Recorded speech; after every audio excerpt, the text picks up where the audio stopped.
As-tu déjà ressenti que quelque chose de grand s'apprête à arriver dans ta vie, mais qu'en même temps, tout autour de toi semble s'effondrer, comme si chaque pas en avant déclenchait une tempête, comme si plus tu te rapprochais d'un tournant décisif, plus l'opposition devenait violente, sourde, écrasante?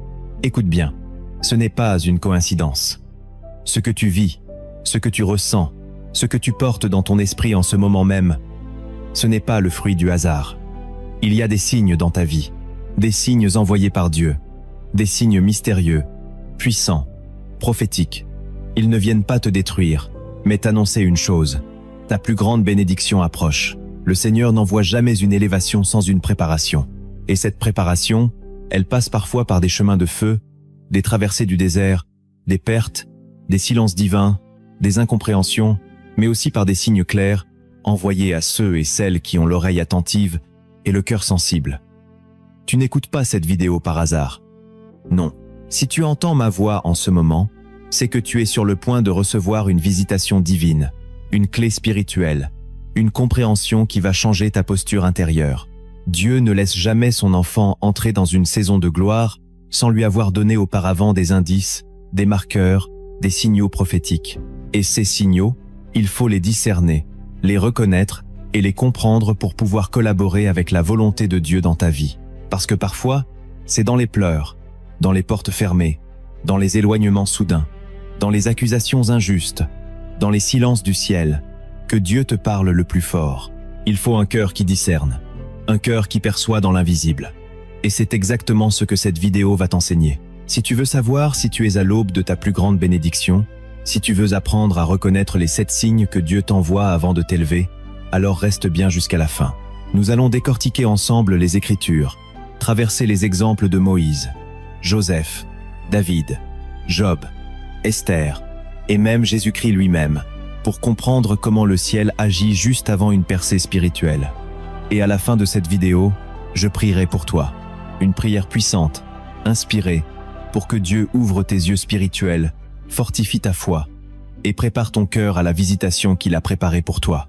Alors avant d'aller plus loin, si tu veux que ce message touche encore plus de cœurs, clique maintenant sur j'aime, abonne-toi à cette chaîne si ce n'est pas déjà fait et active la cloche pour ne rater aucun de ces messages prophétiques.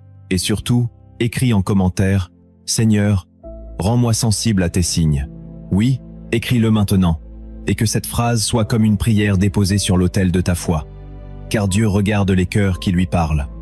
Il scrute les âmes qui s'ouvrent à sa voix. Tu n'es pas ici pour consommer une vidéo de plus. Tu es ici parce que le ciel veut te parler. Alors prépare-toi, mets-toi à l'écoute. Ce que tu vas entendre est bien plus qu'un message. C'est une révélation pour ta vie.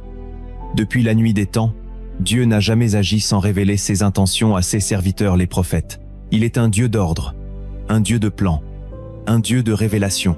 Il ne surprend pas ses enfants pour les perdre, mais il les prépare dans le secret pour les amener dans la lumière de leur destinée. L'Écriture dit dans le livre d'Amos chapitre 3, verset 7, « Car le Seigneur l'Éternel ne fait rien sans avoir révélé son secret à ses serviteurs les prophètes. » Cela veut dire que chaque mouvement divin est précédé d'une communication céleste, d'un avertissement, d'un signe. Dieu ne travaille pas dans la confusion. Il annonce ce qu'il va faire, mais souvent nous sommes trop préoccupés, trop blessés ou trop agités pour le percevoir. Et pourtant, ces signes sont là, présents, silencieux, mais puissants. Ils s'inscrivent dans notre quotidien comme des empreintes invisibles que seul un cœur attentif peut voir. Ce que tu vis aujourd'hui peut être l'un de ces signes. Ce combat soudain, cette trahison, ce silence de Dieu, cette sensation d'être perdu alors que tu pensais avoir tout compris, tout cela n'est peut-être pas un abandon, mais un message prophétique. Regarde les Écritures. Chaque élévation dans la Bible est précédée de signes. Noé reçoit l'instruction de construire une arche avant que la pluie ne vienne. Abraham est averti du jugement sur Sodome avant qu'il n'arrive. Moïse voit un buisson ardent, entend la voix de Dieu, reçoit un bâton transformé, une main rendue lépreuse et guérie, avant même de mettre un pied en Égypte. Élie prie pour la pluie, mais il faut d'abord qu'il voie un tout petit nuage de la taille d'une main montée à l'horizon.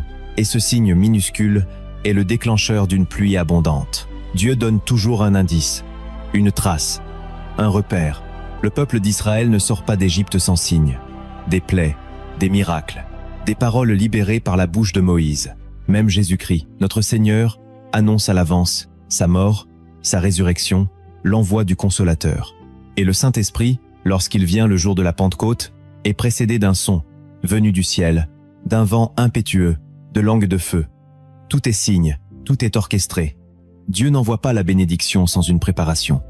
Et cette préparation est parfois déguisée. Elle prend les habits du désert, de l'injustice, de la solitude. Joseph en est l'exemple parfait. Dieu lui parle dans des rêves. Il voit les gerbes s'incliner, les étoiles lui rendre hommage. Et pourtant, ce signe va l'amener dans un trou, puis en esclavage, puis en prison. Mais rien n'était une erreur. Chaque étape était une confirmation de l'appel. Un processus nécessaire. La bénédiction était réelle, mais il fallait traverser l'invisible pour la voir s'accomplir. David aussi reçoit un signe. Il est oint par Samuel, au milieu de ses frères, rejeté par son père, ignoré des hommes. Mais Dieu l'a choisi. Pourtant, après l'onction, il retourne aux brebis, puis il fuit Saül, dort dans des grottes, vit comme un paria. Mais tout cela était le signe que le trône s'approchait. Dieu forge dans le feu. Il ne bénit pas ce qu'il n'a pas d'abord éprouvé. Même Jésus passe par 40 jours de jeûne, d'attaque de l'ennemi, avant de commencer son ministère. Il subit l'isolement, la faim, les tentations, mais c'est là que le Père confirme son identité. Celui-ci est mon Fils bien-aimé, en qui j'ai mis toute mon affection. Écoute-moi bien, si tu es dans une saison de confusion, de perte, de lutte intérieure, il se peut que ce soit un signe. Non pas que Dieu t'ait abandonné, mais qu'il t'élève. Le silence de Dieu n'est pas son absence. Job ne comprenait plus rien. Il cherchait Dieu dans le nord, dans le sud, dans l'est et l'ouest, et ne le trouvait pas. Mais il a dit, « Il connaît la voie que je suis.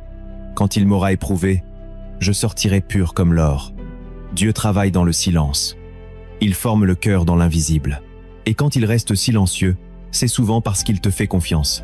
Parce qu'il sait que tu es en train de traverser la dernière ligne droite avant la percée. Ce que beaucoup ne comprennent pas, c'est que la bénédiction divine est spirituellement lourde. Elle attire la guerre spirituelle. Elle appelle une préparation. Et Dieu, dans sa grâce, commence à envoyer des signes pour nous dire « Tiens bon, ne lâche pas. Ce que tu vis est la preuve que je suis en train de bouger dans ta vie. » Le problème, c'est que dans notre monde moderne, on a transformé les signes en superstitions. Certains veulent des éclairs dans le ciel, des voix audibles, des confirmations instantanées. Mais Dieu parle encore aujourd'hui, par sa parole, par son esprit, par la paix intérieure, par les rêves, par les situations de notre quotidien. Le Saint-Esprit est là pour nous avertir, pour nous guider. Jésus a dit que l'Esprit nous conduirait dans toute la vérité, qu'il nous rappellerait ses paroles et qu'il nous annoncerait les choses à venir. Si tu es connecté à Dieu, tu n'es pas surpris par les saisons. Tu perçois le changement dans l'atmosphère. Tu sens quand quelque chose se prépare. Tu discernes que ce n'est pas une attaque ordinaire, que ce n'est pas un silence ordinaire. C'est une préparation céleste, un repositionnement spirituel. Tu es sur le point de changer de dimension, et le ciel te parle. Mais, es-tu à l'écoute? As-tu le cœur sensible? As-tu l'esprit attentif? Parce que Dieu ne forcera pas ton attention. Il chuchote parfois pour que seuls ceux qui cherchent réellement entendent. Il cache les signes aux orgueilleux, mais les révèle aux humbles. Les pharisiens demandaient des signes. Et Jésus leur a dit, « Une génération méchante et adultère demande un miracle. Il ne lui sera donné d'autre miracle que celui du prophète Jonas. » Parce qu'il demandait pour manipuler, pas pour se soumettre. Toi, Dieu veut t'éclairer. Il veut t'ouvrir les yeux. Il veut que tu reconnaisses les signes qu'il place sur ton chemin, même dans la souffrance, même dans l'incompréhension, même dans la perte. Parce que ce qui te fait pleurer aujourd'hui pourrait bien être l'indice de la gloire qui vient. Ce que tu perds maintenant peut être ce que Dieu doit t'enlever pour t'emmener là où il veut. Retiens ceci. Dieu ne t'élèvera jamais sans t'avertir. Mais ces avertissements sont parfois codés, subtils, cachés dans les circonstances les plus banales. Et si tu ne regardes pas avec les yeux de l'esprit, tu risques de passer à côté de ce que Dieu essaye de te dire. Ce message est là pour allumer une lumière dans ton cœur, pour te réveiller, pour te faire comprendre que la tempête actuelle n'est peut être pas un jugement, mais une transition. Que ce que tu vis est peut être le plus grand signe que la bénédiction est proche. Que ton âme soit éveillée, que ton esprit s'ouvre, car les 7 signes dont nous allons parler dans la prochaine section ne sont pas seulement des observations générales. Ce sont des réalités bibliques, profondes, puissantes. Elles ont marqué la vie de tous ceux que Dieu a appelés. Et si tu reconnais ces signes dans ta vie, alors sache-le, tu es à la veille de ta percée. Il faut comprendre que Dieu ne travaille jamais dans la précipitation ni dans le chaos, mais dans une sagesse parfaite, Une orchestration divine où chaque détail, chaque silence, chaque combat, chaque déplacement est un élément de préparation à quelque chose de plus grand. Quand Dieu prépare une bénédiction, il commence par former le cœur qui va la recevoir. Car une bénédiction mal comprise peut devenir une malédiction. Un don reçu sans maturité devient un fardeau. Une élévation mal discernée peut écraser celui qui n'a pas appris l'humilité dans la vallée. C'est pour cela que Dieu utilise les saisons de tension comme des signes prophétiques, non pas pour effrayer l'âme fidèle, mais pour l'équiper, la réveiller, lui faire comprendre que la porte est proche, que le combat est un accouchement, et que la douleur annonce une naissance. Regarde la vie de Job, ce juste irréprochable, qui s'est retrouvé au cœur de l'épreuve la plus brutale. Il a tout perdu en un temps record, ses biens, ses enfants, sa santé, sa réputation, et pourtant, même dans le silence divin, même quand ses amis le jugeaient, même quand sa femme lui disait de maudire Dieu, il a tenu bon. Et qu'a-t-il reçu à la fin? Une bénédiction doublée, une restauration divine. Ce que Job ignorait, c'est qu'il vivait un signe. Ce n'était pas un rejet de Dieu, mais un combat céleste dans lequel Dieu prouvait au monde invisible la fidélité de son serviteur. Ce que tu vis parfois n'a rien à voir avec ce que tu as fait, mais avec ce que tu es en train de devenir. Et Dieu utilise cette saison pour te montrer à toi-même ce qui est en toi. Il te révèle ta propre foi. Il te montre que tu peux continuer à l'aimer, même sans récompense immédiate. Il te montre que ton cœur est attaché à lui, non à ses bénédictions. Et c'est précisément cette posture qui déclenche la bénédiction. Parce que Dieu donne à ceux qui le cherchent lui, pas seulement à ceux qui veulent recevoir des choses de lui.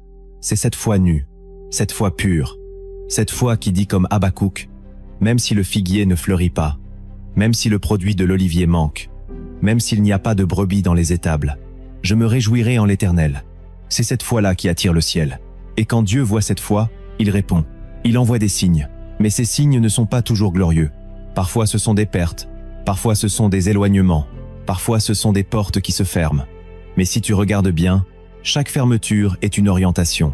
Chaque perte est un recentrage. Chaque éloignement est une protection. Dieu t'enlève ce qui va t'empoisonner demain. Il ferme les portes qui vont te détourner de ta mission. Il retire les voies qui vont semer la confusion dans ton âme. Tout cela, ce sont des signes. Mais si tu ne comprends pas le langage de Dieu, tu risques de le combattre au lieu de lui faire confiance. Le peuple d'Israël a vu des signes, mais il ne les a pas compris. Ils ont vu les plaies d'Égypte. Ils ont vu la mer s'ouvrir, la manne tomber du ciel, l'eau jaillir du rocher, la nuée les guider le jour, la colonne de feu la nuit. Et pourtant ils ont douté, ils ont murmuré. Ils ont demandé des signes supplémentaires, oubliant que les signes ne servent à rien quand le cœur n'est pas obéissant. C'est pour cela que Jésus dira, une génération perverse demande des signes, parce que ce n'est pas le signe qui change un cœur, c'est la foi. Le signe confirme. Il n'instruit pas. Il accompagne la foi. Il ne la remplace pas. Et c'est pourquoi Dieu ne donne pas les signes à ceux qui veulent contrôler, mais à ceux qui veulent se soumettre. Tu dois entrer dans cette posture. Seigneur, je ne veux pas comprendre pour maîtriser. Je veux comprendre pour obéir. Je ne cherche pas à tout savoir. Je cherche à te suivre. Et dans cette attitude, Dieu commence à ouvrir les yeux de ton esprit. Tu commences à voir sa main dans les détails. Tu commences à comprendre pourquoi certaines personnes sont sorties de ta vie. Tu saisis pourquoi certaines prières n'ont pas été exaucées tout de suite. Tu comprends que les détours font partie de l'itinéraire, que l'épreuve est un signe que tu es sur le bon chemin. Oui, tu m'as bien entendu. Parfois, l'épreuve est la preuve que tu es aligné avec la volonté de Dieu. Car l'ennemi ne combat pas ce qui est mort. Il attaque ce qui est porteur de promesses. Il cible ceux qui ont un mandat, une onction, une destinée. Et Dieu le permet pour t'endurcir, te fortifier, t'affiner. Comme l'or passe par le feu, ton âme passe par les saisons de pression.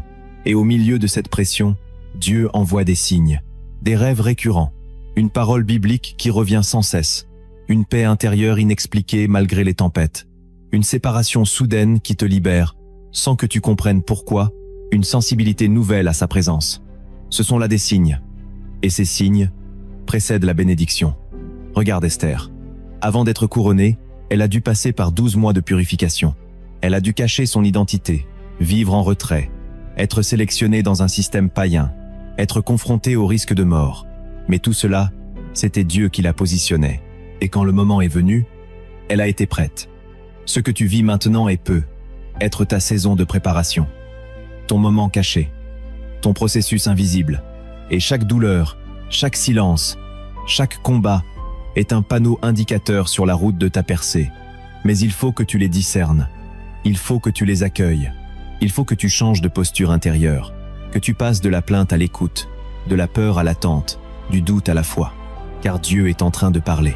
Il murmure à ton cœur, « Tiens bon, je t'élève, je prépare quelque chose, je suis là. Même si tu ne me vois pas, je suis en mouvement. » Et dans la prochaine partie de cette vidéo, je vais te révéler ces 7 signes précis, ces 7 signes prophétiques qui, lorsqu'ils apparaissent dans ta vie, sont la preuve que Dieu est en train de te faire entrer dans une nouvelle saison. Prépare ton cœur. Reste jusqu'au bout, car ce que tu vas entendre peut changer ta façon de voir ton présent et transformer ta manière de marcher vers ton futur. Avant que Dieu ne révèle les 7 signes spécifiques qu'il place sur le chemin de ses enfants, il établit d'abord un fondement. Il enseigne des lois spirituelles, invisibles, mais immuables, qui gouvernent la manière dont les bénédictions sont libérées dans la vie de ceux qui lui appartiennent. Car la bénédiction n'est pas un hasard. Elle est le fruit d'une progression, d'une formation, d'un alignement. Et tant que le cœur, l'esprit et l'âme ne sont pas accordés à la volonté de Dieu, la promesse demeure suspendue dans les cieux, en attente d'un caractère sanctifié pour l'accueillir. C'est pourquoi tu dois apprendre ces principes comme des clés du royaume. Le premier principe est que Dieu éprouve avant d'élever. Cela signifie que tout ce que tu traverses aujourd'hui est potentiellement une étape de test, une purification, une préparation à quelque chose de plus grand. Regarde la vie de Joseph. Dieu lui donne une vision, un rêve prophétique où ses frères s'inclinent devant lui. Il reçoit une promesse céleste, une confirmation de son appel. Mais au lieu de monter sur le trône, il descend dans la fosse, puis il devient esclave, puis il est emprisonné. Et pourtant, chaque descente était une marche vers la bénédiction, parce que Dieu éprouve avant d'élever. Il teste la fidélité, l'humilité, la patience. Ce que tu crois être un rejet peut être un filtre divin. Ce que tu vis comme une injustice peut être un terrain d'évaluation céleste. Dieu observe tes réactions dans l'épreuve. Il regarde si tu murmures, ou si tu loues, si tu t'aigris, ou si tu te sanctifies. Il veut voir si tu l'aimes pour ce qu'il est, ou pour ce qu'il donne. Et lorsque tu passes ce test, le ciel s'ouvre. Le second principe est que le désert est le chemin de la promesse. Tu ne peux pas entrer dans ton Canaan sans traverser un lieu de sécheresse. Le désert n'est pas un lieu d'abandon, mais un espace d'entraînement. Dieu a fait sortir Israël d'Égypte en un jour, mais il a mis 40 ans pour faire sortir l'Égypte du cœur d'Israël. Ce n'est pas parce que tu es dans un désert que Dieu t'a oublié. Au contraire, c'est souvent le signe que la promesse approche. Jésus, avant de commencer son ministère, passe 40 jours dans le désert. C'est là qu'il est confronté à l'ennemi. C'est là qu'il jeûne, qu'il prie, qu'il affirme son identité. Le désert forge l'âme. Il t'apprend à ne dépendre que de Dieu. Il t'enlève les béquilles, les bruits, les dépendances. Il te ramène à l'essentiel, ta foi. Et dans ce lieu sec, Dieu déverse une pluie d'instruction, une rosée de révélation. Le troisième principe est que le silence de Dieu est un langage spirituel. Quand Dieu ne parle pas, ce n'est pas qu'il est absent, c'est qu'il travaille en profondeur. Job disait « Je cherche Dieu à l'Orient, à l'Occident, au Nord, au Midi, mais je ne le trouve pas. Pourtant il connaît la voie que je suis, et quand il m'aura éprouvé, je sortirai pur comme l'or. » Le silence n'est pas un mur, c'est un miroir. Il révèle ce qu'il y a dans ton cœur. C'est dans le silence que la foi grandit, quand tu ne reçois plus de confirmation, mais que tu continues à marcher, quand tu ne ressens plus sa présence, mais que tu continues à prier, quand tu ne comprends plus, mais que tu choisis d'aimer quand même. Dieu observe tout cela. Il ne se cache pas pour te punir, il se retire pour te fortifier. Il veut que tu apprennes à marcher par la foi, non par la vue, non par les sensations, mais par la confiance nue. Le silence de Dieu est souvent le prélude à une percée soudaine. Le quatrième principe est que les fermetures sont des orientations divines. Ce n'est pas parce qu'une porte se ferme que tu t'es trompé.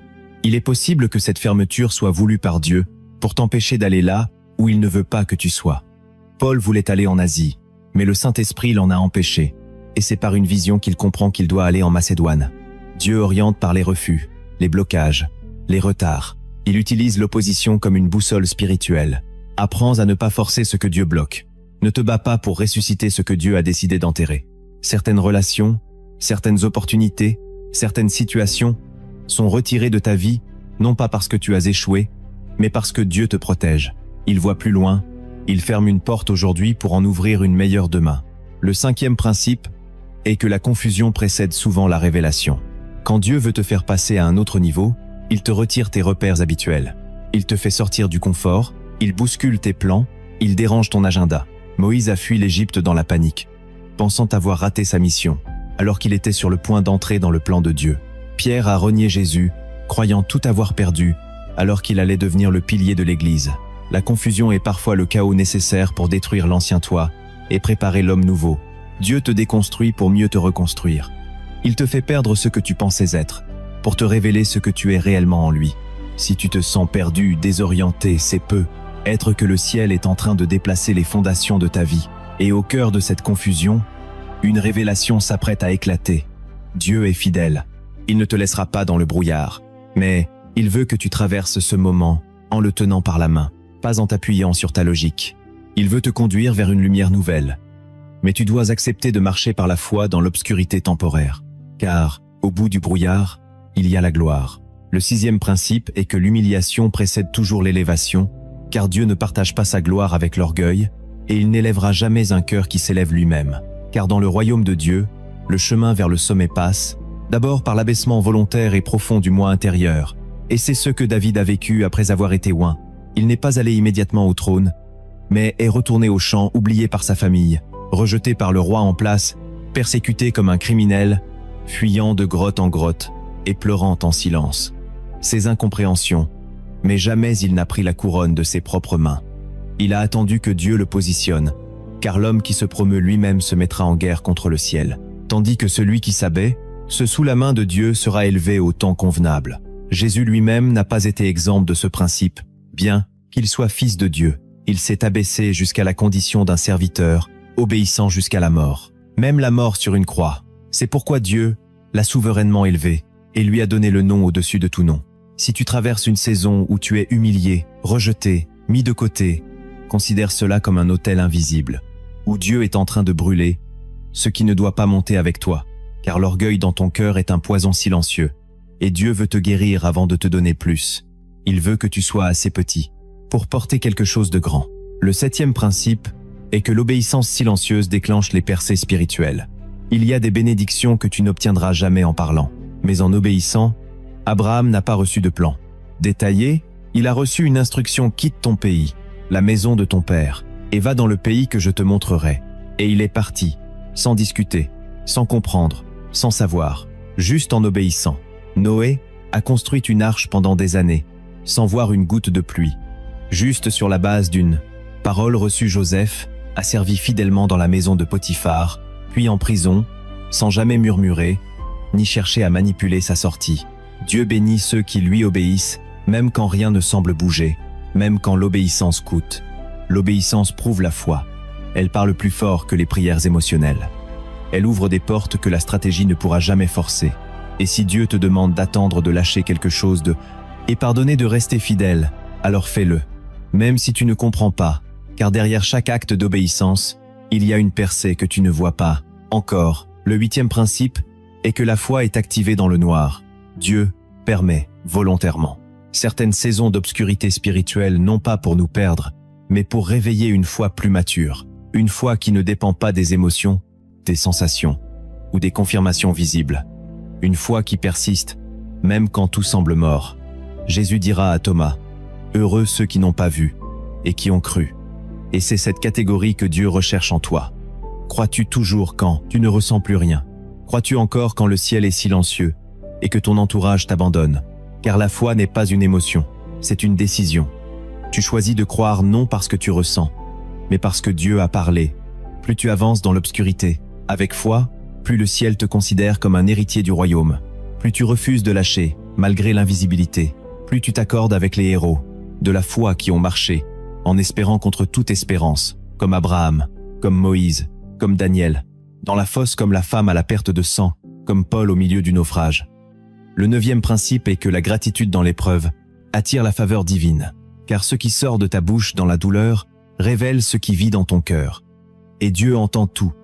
Paul et Silas étaient battus en prison, enchaînés dans les ténèbres. Et au lieu de murmurer, ils ont chanté. Et le ciel tremblait, les chaînes sont tombées. Les portes se sont ouvertes, parce que la louange dans la douleur est une offrande pure. Jésus lui-même a rendu grâce avant la multiplication des pains, avant même de voir la provision complète. Il a remercié le Père, ce que tu dois remercier aujourd'hui sera multiplié. Demain, si tu es capable de dire merci, dans le manque, Dieu t'élèvera dans l'abondance. Si tu loues dans les larmes, il t'établira dans la victoire. La reconnaissance est une semence spirituelle. Elle attire les anges. Elle repousse l'amertume. Elle prépare ton cœur à recevoir ce que Dieu va déverser.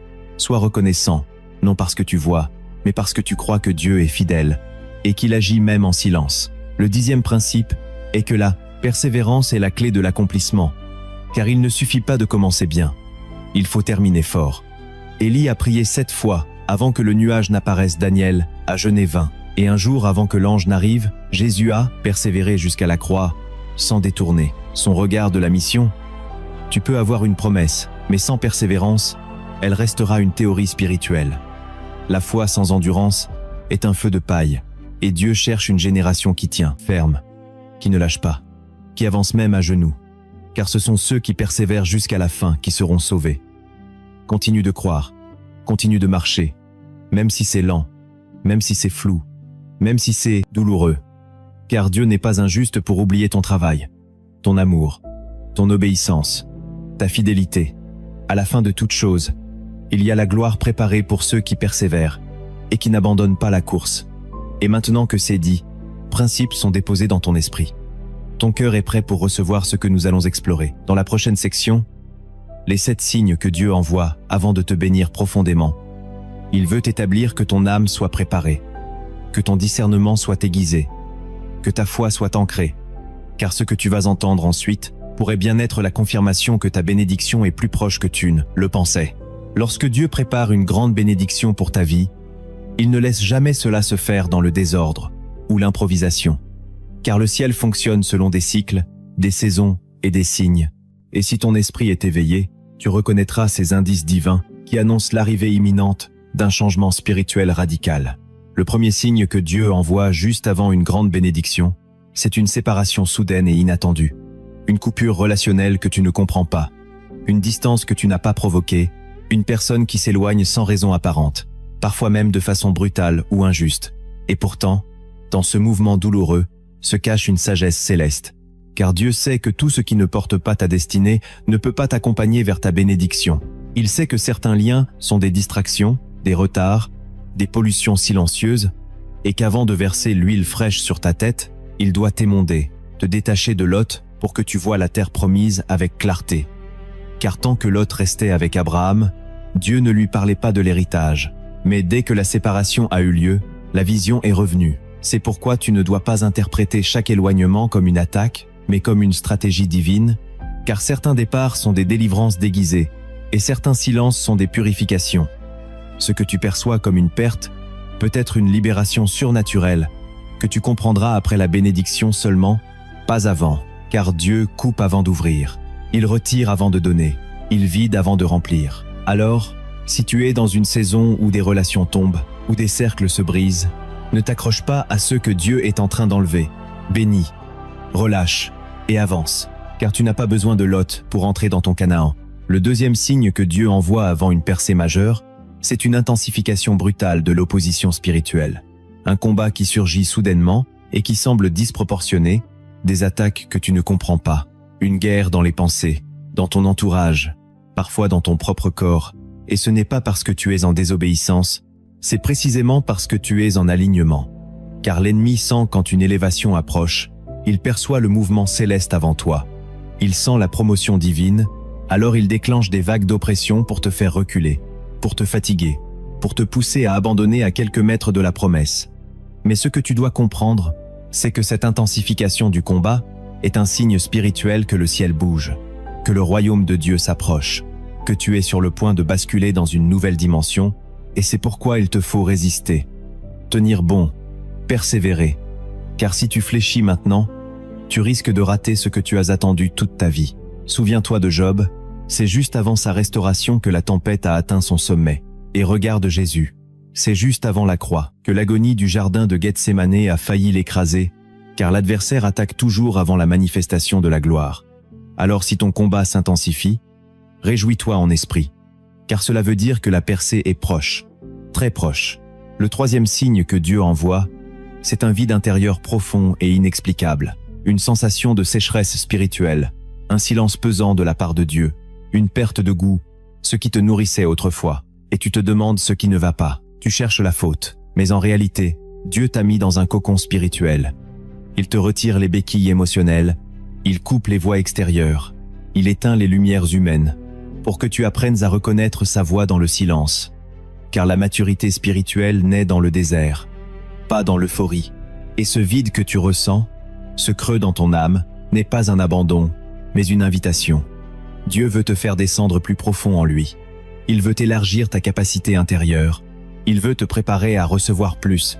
Mais pour cela, il doit d'abord te vider, te briser, t'épurer.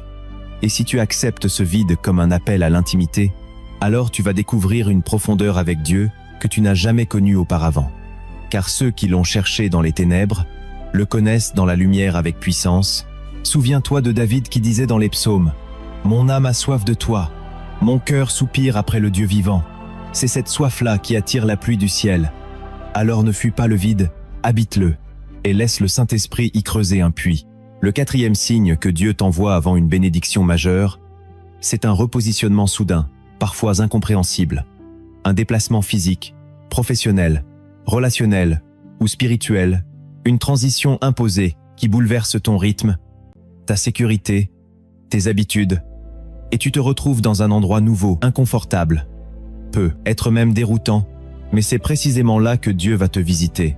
Il ferme une saison stérile pour te faire entrer dans une saison stratégique. Regarde Philippe dans les Actes des Apôtres, il était en pleine évangélisation à Samarie quand l'Esprit lui dit de se lever et d'aller dans un désert. Il obéit, sans comprendre. Et c'est là qu'il rencontre l'eunuque éthiopien qui va porter l'évangile en Afrique. Dieu savait ce qu'il faisait, mais Philippe devait accepter d'être déplacé. Regarde aussi Joseph, vendu, déplacé, trahi, déplacé encore, puis positionné exactement au centre du plan divin, car chaque lieu d'humiliation préparait l'emplacement de sa gloire. Dieu est un stratège. Il place ses enfants là où il veut agir. Même si cela ressemble à une perte de contrôle, c'est souvent une prise en main divine. Alors, si tu es déplacé, ne résiste pas, ne murmure pas, interroge-toi plutôt. Seigneur, que veux-tu faire à travers ce mouvement? Où veux-tu me positionner? Car le lieu où tu te trouves aujourd'hui pourrait bien être l'endroit que Dieu a choisi pour y verser sa bénédiction. Le cinquième signe que Dieu t'envoie juste avant une bénédiction, c'est une parole prophétique inhabituelle et confirmée. Un message spirituel qui te frappe avec une intensité différente, une phrase dans une prédication qui résonne profondément. Un rêve qui se répète, un verset qui revient encore et encore, une pensée intérieure persistante que tu ne peux pas ignorer, et cette parole te poursuit, te traverse, t'éclaire, elle porte un poids, une onction, une vibration céleste qui bouleverse ton atmosphère intérieure. Et ce n'est pas le fruit de ton imagination, c'est l'Esprit de Dieu qui utilise des canaux divers pour te confirmer que tu entres dans une nouvelle saison. Parfois, il utilise un étranger, parfois un pasteur, parfois une vidéo ou une simple lecture biblique. Mais ce message se répète avec des mots différents et un même feu intérieur. Et tu sais que ce n'est pas un hasard, car Dieu parle à ses enfants, et quand il s'apprête à faire quelque chose de grand, il envoie sa parole comme une semence dans le cœur de celui ou celle qui va porter la promesse. Souviens-toi de Samuel, qui entend la voix de Dieu alors qu'il ne savait même pas encore discerner. Dieu l'appelle plusieurs fois, et c'est la répétition qui confirme l'importance du message. Souviens-toi aussi de Pierre, qui voit une vision 3 fois, car Dieu voulait confirmer son appel à aller vers les païens. Les choses spirituelles sont confirmées par la répétition dans la paix, et si tu entends une parole qui vient comme une lumière, qui s'accompagne de paix, de crainte respectueuse et de clarté, alors ne doute pas.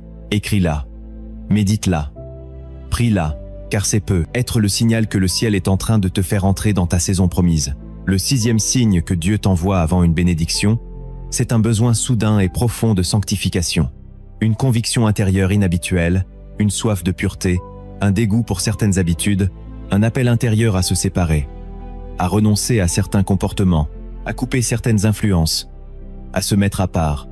Et cela ne vient pas d'un effort religieux ou moral, mais d'une pression douce mais insistant, et du Saint-Esprit. Tu ne sais pas pourquoi, mais tu ressens le besoin de te nettoyer, de jeûner, de te repentir, de prier plus longtemps, de t'éloigner de certaines distractions. C'est parce que Dieu s'apprête à se révéler à toi d'une manière nouvelle. car il ne confie pas ses perles au cœur partagé. Et avant de t'élever, il t'appelle à te sanctifier, comme il l'a dit dans Josué chapitre 3 verset 5. Sanctifiez-vous, car demain, l'Éternel fera des choses merveilleuses au milieu de vous. C'est toujours ainsi que Dieu agit, il purifie avant de glorifier, il coupe avant de construire, il purifie le vase avant d'y verser une huile nouvelle. Alors si tu ressens en ce moment le besoin de revenir à une vie plus sainte, plus simple, plus centrée sur lui, ne néglige pas cette impulsion, car c'est l'Esprit qui te prépare à la bénédiction. Et ce que tu abandonnes aujourd'hui te libérera demain. Ce que tu purifies en toi aujourd'hui deviendra le canal par lequel Dieu t'utilisera demain. N'attends pas que le feu tombe pour te sanctifier, car le feu ne descend que sur l'autel qui a été mis en ordre, et le 7e signe que Dieu envoie avant une bénédiction puissante, c'est une accélération soudaine et inexpliquée des circonstances. Tout d'un coup, les choses s'ouvrent, les portes se débloquent, les connexions arrivent, les prières trouvent leur réponse, les projets bloqués se réactivent, et tu sens que quelque chose bouge autour de toi, sans que tu aies forcé quoi que ce soit. C'est Dieu qui met sa main sur le chronomètre de ta vie. Il active les temps, il presse l'accomplissement, il accélère le processus, car ceux qui étaient semés depuis des années entrent dans sa saison de moisson. Et tu n'as pas besoin d'être parfait pour le recevoir. Tu as juste besoin d'être positionné, alerte, connecté à son timing. Souviens-toi d'Amos chapitre 9 verset 13. « Voici les jours viennent, dit l'Éternel, où le laboureur suivra de près le moissonneur, où les montagnes distilleront du jus. » Ce verset parle d'une saison où les récoltes arrivent si vite qu'elles dépassent les semailles. Et c'est ce que Dieu fait parfois dans la vie de ses enfants. Une accélération divine, surnaturelle, une grâce inhabituelle. Et si tu sens que les choses s'alignent, que le vent tourne en ta faveur, que les ressources, les personnes, les réponses se multiplient, ne sois pas surpris. Loue Dieu, sanctifie-toi, et marche dans cette accélération avec obéissance et sagesse. Car la bénédiction n'est pas seulement un cadeau, elle est aussi une responsabilité, et tu dois y entrer avec un cœur préparé. Et maintenant que tu connais ces 7 signes puissants, prophétiques et bibliques, je te dis ceci. Si tu en reconnais un seul dans ta vie, même un seul, alors sache que tu n'es pas loin d'un basculement, que le ciel t'observe, que Dieu est en train de te conduire vers ta bénédiction.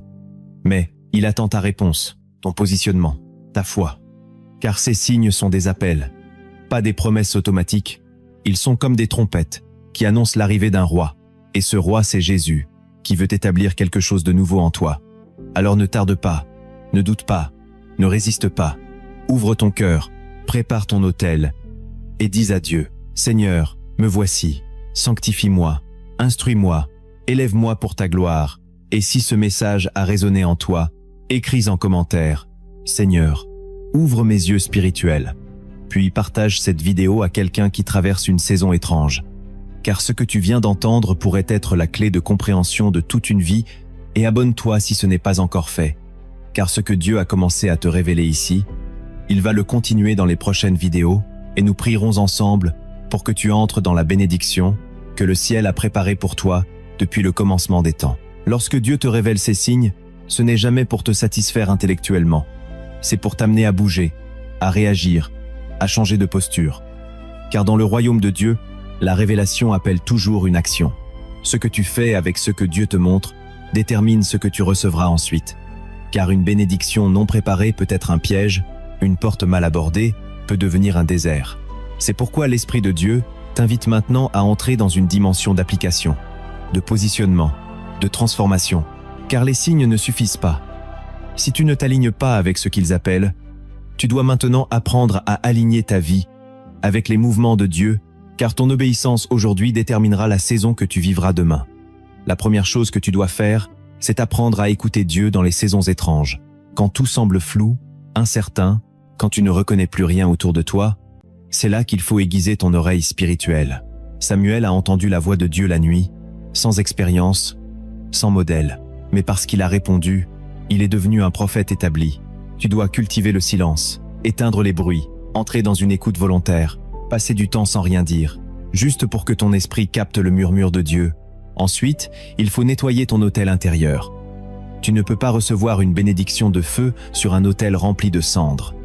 Tu dois faire le ménage dans ton cœur, dans tes habitudes, dans tes pensées, dans ton entourage, abandonner le compromis, fermer les portes à l'ennemi, pardonner ceux qui haine blessé, supprimer ce qui t'éloigne de Dieu et restaurer une atmosphère pure, car le Saint-Esprit est sensible, il ne se manifeste pas dans la confusion, mais dans la sainteté, puis tu dois renoncer à la logique humaine pour entrer dans la foi surnaturelle, car Dieu ne fonctionne pas selon les règles de ce monde. Il ne t'expliquera pas toujours, il te dira seulement avance, comme il l'a fait avec Abraham, comme il l'a fait avec Moïse, comme il l'a fait avec Pierre, qui a dû sortir de la barque sans savoir s'il allait couler, et c'est là que commence la foi véritable, celle qui ne dépend pas de ce que tu vois, mais de ce que tu crois. Ensuite, tu dois avoir le courage de te séparer de ce qui bloque ta promesse, même si ça fait mal, même si ça semble injuste. Certaines personnes ne peuvent pas entrer dans la prochaine saison de ta vie. Dieu les retire pour te faire respirer. Il les coupe pour que tu pousses droit. Et si tu refuses la séparation, tu refuses la sanctification. Car toute élévation commence par une séparation. Et toute bénédiction durable repose sur un cœur sanctifié. Puis, tu dois revenir à une vie d'autel, une vie où la prière redevient le centre, où la présence de Dieu est plus précieuse que le reste, où tu bloques du temps pour adorer, pour méditer la parole, pour jeûner, pour chercher Dieu, pas seulement quand tu en as besoin, mais parce que tu veux le connaître. Car ce que Dieu s'apprête à te confier nécessite une communion constante. Il ne veut pas te bénir pour te perdre, il veut t'élever pour que tu sois plus proche de lui. Alors il te faut une vie d'hôte, stable, forte, régulière, secrète. Ensuite, tu dois poser des actes de foi radicaux, car sans foi, il est impossible de plaire à Dieu. Et ta foi ne doit pas rester dans ta tête, elle doit se voir, se concrétiser. Tu dois prendre des décisions alignées avec ce que Dieu t'a dit, même si elles sont folles aux yeux du monde. Quitter un emploi toxique, renoncer à une relation interdite, pardonner un ennemi, faire un pas vers ton appel, écrire ce que Dieu t'a demandé, commencer ce projet, prendre ce billet, faire cette démarche. Car Dieu bénit les pas de foi, pas les rêves passifs. Il agit quand tu avances, pas quand tu restes figé. Puis tu dois commencer à marcher comme si la bénédiction était déjà là. Tu dois te comporter comme quelqu'un qui est prêt, préparer ton cœur, ta maison, ton emploi du temps, ton esprit, nettoyer ton environnement, ranger tes affaires, organiser ton futur, parler avec foi, marcher avec assurance, comme Noé qui a construit une arche sans voir la pluie, car ta préparation est un acte prophétique qui appelle la manifestation. Ensuite, tu dois commencer à témoigner en avance, à dire ce que Dieu t'a promis, à l'annoncer par la foi. Non pour te vanter, mais pour t'aligner avec le ciel. Car la vie et la mort sont au pouvoir de la langue, et ce que tu confesses avec foi peut t'ouvrir les portes de ta destinée. Commence à déclarer que tu es prêt, que Dieu agit, que sa parole s'accomplit, car ce que tu proclames prépare ton atmosphère. Ensuite, tu dois t'attendre à une intervention soudaine de Dieu, tu dois vivre chaque jour, comme si le ciel pouvait se manifester. Tout moment, tu dois être disponible, préparé, dans la veille spirituelle, comme les vierges sages qui avaient de l'huile dans leurs lampes. Car Dieu n'avertit pas toujours quand il descend, il agit souvent soudainement, et seuls ceux qui veillent voient sa gloire. Enfin, tu dois refuser catégoriquement de retourner en arrière, quelle que soit la douleur, quelle que soit l'attente. Ne retourne pas à l'ancien, ne reviens pas vers ce que Dieu a quitté. Brûle les ponts, ferme les portes, détruis les échappatoires, choisis la voie étroite, reste ferme, car la bénédiction est pour ceux qui persévèrent, pas pour ceux qui oscillent. Et si tu fais tout cela, si tu obéis à cette parole, si tu t'alignes dans la foi, alors tu vas expérimenter non seulement l'arrivée de la bénédiction, mais surtout une transformation de ton être tout entier. Et c'est ce que nous allons explorer maintenant. Lorsque tu te positionnes selon les signes que Dieu t'a envoyés, ce n'est pas seulement ta situation qui change, c'est ton identité spirituelle qui entre dans une dimension nouvelle, car Dieu ne travaille jamais uniquement à l'extérieur de l'homme, il travaille d'abord à l'intérieur. Il façonne le cœur avant de façonner la couronne, il établit la paix intérieure avant de donner la victoire extérieure, et c'est ainsi qu'une transformation profonde commence à opérer. Tu passes de la peur à la paix, car tu n'es plus guidé par ce que tu vois, mais par ce que tu sais dans ton esprit. Tu n'as plus besoin de contrôle humain, tu as la paix de celle. Oui, qui sait que Dieu gouverne tout, comme Jésus dormant dans la barque au milieu de la tempête. Cette paix-là n'est pas l'absence de combat, c'est la présence de Dieu au milieu du combat, puis tu passes de l'impatience à la vision. Car la foi ne se contente plus de réclamer, elle apprend à attendre avec espérance. Elle voit déjà ce que l'œil ne voit pas encore, Elle célèbre ce que l'âme ne sent pas encore. Comme Abraham qui se voyait déjà père alors qu'il n'avait pas encore de fils, Dieu transforme ton regard.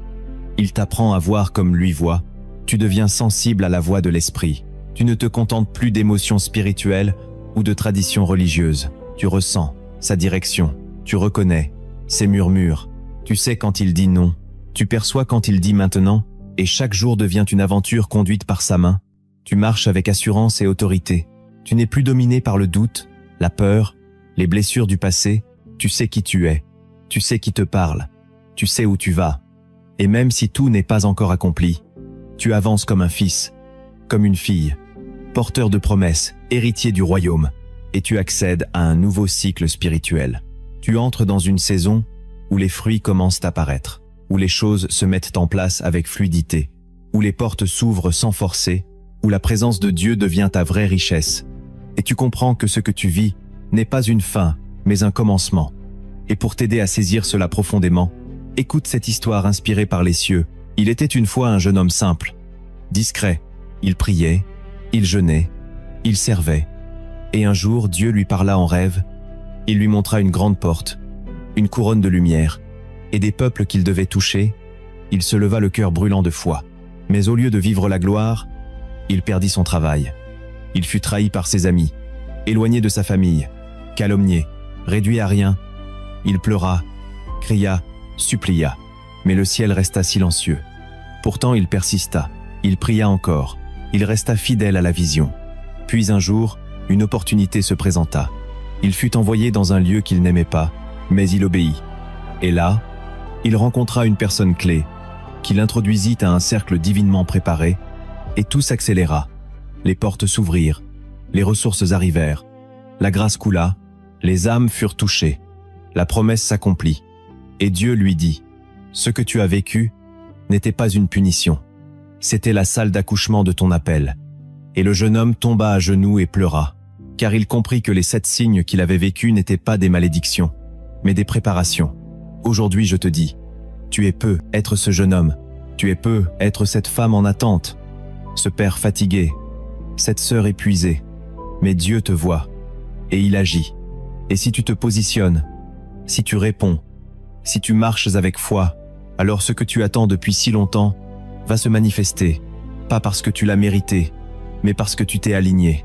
Alors aujourd'hui, nettoie ton autel, recommence à prier, obéis au murmure de Dieu, déclare sa fidélité, ferme les portes de ton passé, ouvre ton cœur à son esprit, avance avec foi même sans voir, et prépare-toi, car la bénédiction de Dieu n'arrive jamais au hasard. Elle descend là où un cœur est prêt à la recevoir. Si tu crois que ce message t'était destiné, alors écris en commentaire « Seigneur, je me positionne pour ta bénédiction ». Puis partage cette vidéo à une personne qui vit une saison de confusion. Abonne-toi pour rester connecté à cette source. Et surtout, garde ton cœur éveillé, car Dieu ne t'a pas oublié, il t'a simplement préparé. Et le temps de sa visitation est proche, très proche. Que sa paix te garde, et que son feu t'accompagne jusqu'au jour où la promesse éclatera comme l'aube après la nuit. Maintenant que tu as entendu cette parole, maintenant que ton cœur a été exposé à la lumière de Dieu, tu ne peux plus ignorer ce que le ciel t'a révélé. Tu ne peux pas retourner en arrière comme si de rien n'était, car lorsque Dieu visite ton esprit, c'est pour te faire entrer dans une saison nouvelle.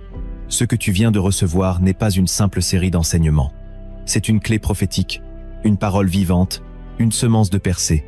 Un message envoyé depuis le trône de Dieu pour te faire changer de dimension. Et maintenant, tu es responsable de ce que tu as entendu.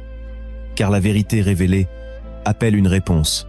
Elle t'appelle à bouger, à te repositionner, à prendre une décision, à ouvrir ton cœur comme jamais auparavant, à dire « Seigneur, je t'ai entendu, je ne veux plus vivre comme avant, je veux marcher dans tes signes, dans ta volonté, dans ton plan, car je sais que tu es en train de m'appeler, de me montrer les indices de ma destinée, alors je te demande de graver cette parole dans mon âme pour qu'elle ne me quitte plus jamais.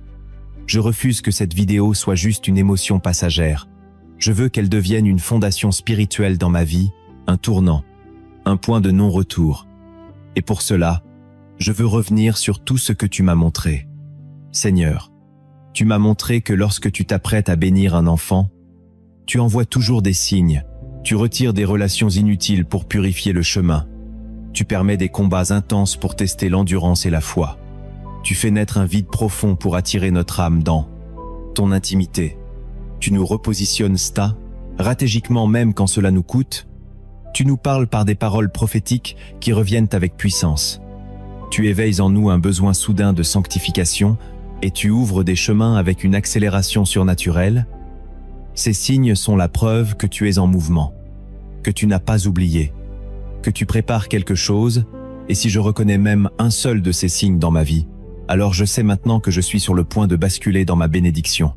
Mais tu m'as aussi enseigné que ces signes n'agissent pas seuls, qu'ils reposent sur des principes spirituels solides, que tu ne bénis pas ce qui n'a pas été d'abord éprouvé, que tu passes par le désert pour affermir notre foi, que ton silence n'est pas un abandon mais un appel à la maturité, que les portes fermées sont souvent des redirections divines, que la confusion précède la révélation, que l'humiliation prépare l'élévation, que l'obéissance simple déclenche le miracle, que la foi est faite pour les nuits sans repère, que la gratitude dans l'épreuve attire ton regard, et que la persévérance jusqu'au bout ouvre les portes de l'accomplissement. Je reconnais que je ne peux pas ignorer ces vérités, qu'elles doivent maintenant devenir mon mode de vie, mon fondement, ma conduite, car sans elles je passerai à côté de tout ce que tu veux faire en moi. Et pour cela, je choisis aujourd'hui de répondre. Je veux m'aligner à ton cœur. Je veux me tenir debout là où d'autres abandonnent.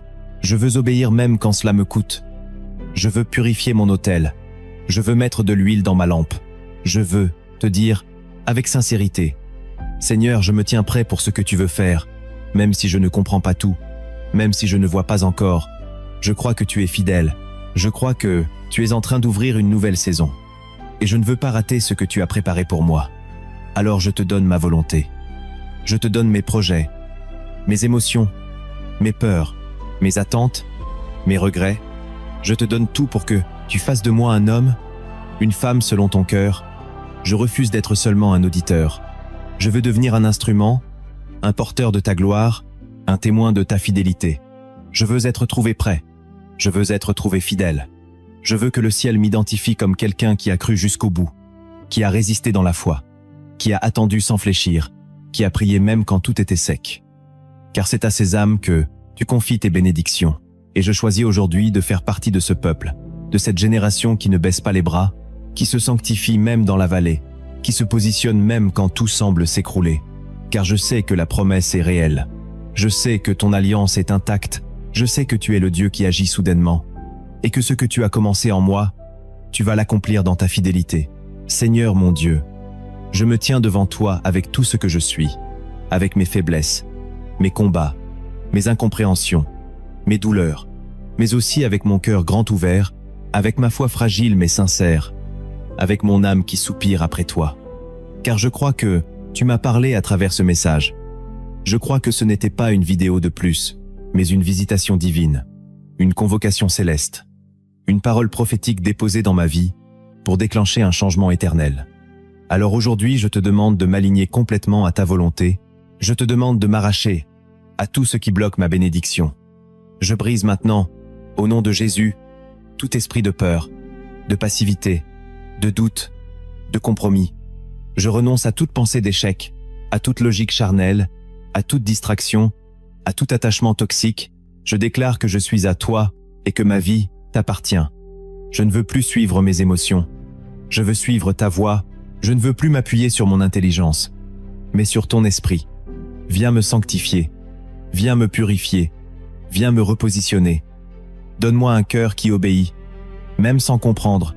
Un cœur qui persévère même quand tout semble figé. Un cœur qui veille même dans la nuit.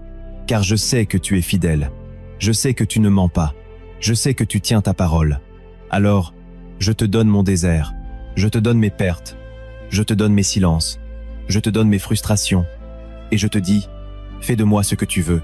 Je suis prêt à recevoir ta bénédiction non pour m'élever moi-même, mais pour glorifier ton nom. Fais de ma vie un témoignage vivant.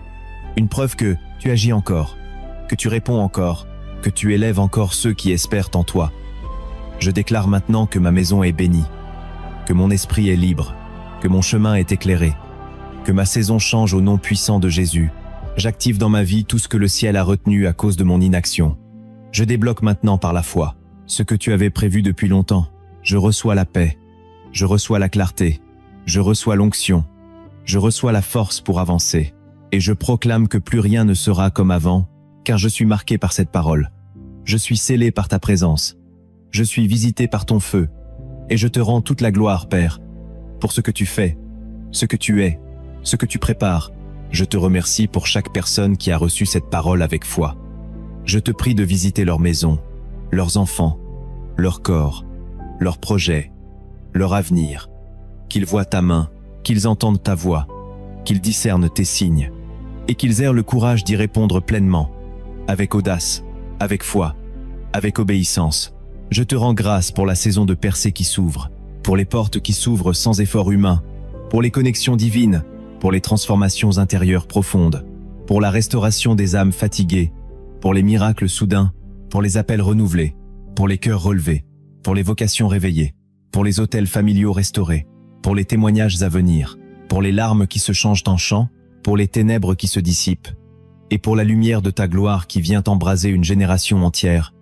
Seigneur, je proclame que celui qui a écouté cette vidéo jusqu'à la fin est sous une onction nouvelle, une faveur renouvelée, une pluie de grâce, une élévation prophétique. Et je te prie de faire éclater cette parole dans sa vie comme un feu qui consume tout ce qui est mort et qui fait naître une vie nouvelle, une force nouvelle. Et maintenant, à toi qui entends cette prière, je te dis, ne garde pas ce que tu as reçu pour toi seul. Partage cette vidéo avec une personne qui traverse une saison de trouble, une personne qui a besoin d'entendre que Dieu agit encore, que Dieu parle encore, que Dieu prépare encore des bénédictions. Écris en commentaire avec foi, « Seigneur, je me tiens prêt pour ce que tu veux faire. » Puis abonne-toi, si ce n'est pas encore fait, pour rester connecté à cette voix spirituelle qui va continuer de t'éclairer, de t'enseigner et de t'emmener toujours plus loin avec Dieu. Clique sur « J'aime » pour que ce message touche encore plus de cœurs et que l'algorithme de YouTube soit un instrument de Dieu pour réveiller des âmes.